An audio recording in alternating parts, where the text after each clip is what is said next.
स्वागत आहे आपलं हवामान अलर्ट या यूट्यूब चॅनलवर. आज दिनांक आहे 24 जून. आज आपण आजच्या रात्रीचा आणि 25 जूनचा हवामान अंदाज आजच्या व्हिडिओमध्ये पाहणार आहोत. सर्वप्रथम सध्या जर सॅटेलाइट इमेजमध्ये जर पाहायचं गेलं तर तुम्ही पाहू शकता इकडे अमरावती असेल, अकोला असेल, इकडे वाशिम असेल, यवतमाळ असेल, या भागातून आज दुपारी सकाळच्या वेळी मेघगर्जनेसह जोरदार पाऊस झालेला आहे. बुलढाण्याचे काही भाग असतील मेघगर्जनेसह जोरदार पाऊस झालेला आहे.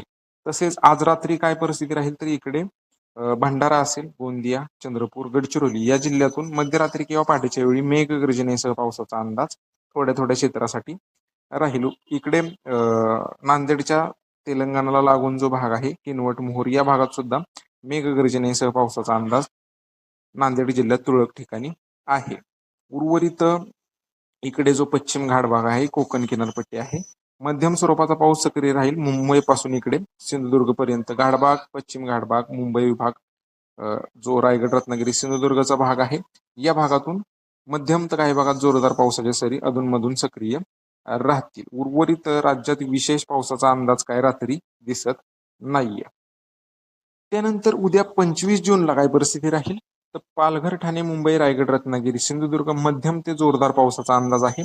नाशिक पश्चिम घाटभाग, पुणे, सातारा, कोल्हापूरच्या पश्चिम घाटभागात सुद्धा रिमझिम पावसाच्या सरी अधूनमधून सक्रिय राहतील.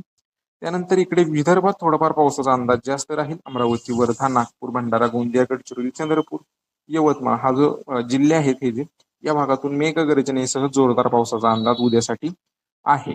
त्यानंतर छत्रपती संभाजीनगर, जालना, बुलढाणा, अकोला, वाशिम, हिंगोली, नांदेड, परभणी, बीड, लातूर हा जो भाग आहे या भागात सुद्धा थोड्या थोड्या क्षेत्रासाठी मेघगर्जनेसह पावसाचा अंदाज राहील. पण हा पाऊस या भागातून सार्वत्रिक नसेल. काही भागात हलका मध्यम सुद्धा होऊ शकतो. आता राहिलेले जे जिल्हे आहेत इकडे नंदुरबार, धुळे, जळगाव असेल, स्थानिक ढगनिर्मिती झाली तर एखाद दुसऱ्या ठिकाणी मेघगर्जनेसह पाऊस.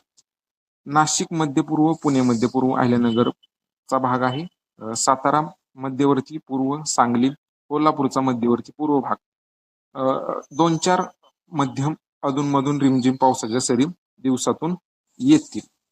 बाकी विशेष पावसाचा अंदाज नाहीये. सोलापूर, धाराशिवकडे विशेष पावसाची शक्यता नाही. स्थानिक ढगनिर्मिती झाली तरच पावसाचा अंदाज एकाच दुसऱ्या ठिकाणीच राहू शकतो. बाकी विशेष पावसाचा अंदाज या भागातून सोलापूर, धाराशिवकडे नाहीये. सांगलीकडे सुद्धा विशेष पावसाचा अंदाज नाहीये. तर बाकी आपल्या यूट्यूब चॅनलला सबस्क्राईब केलं नसेल तर नक्की करा. हा व्हिडिओ शेतकरी मित्रांना नक्की पाठवा आणि व्हिडिओ आवडल्यास लाईक नक्की करा. धन्यवाद.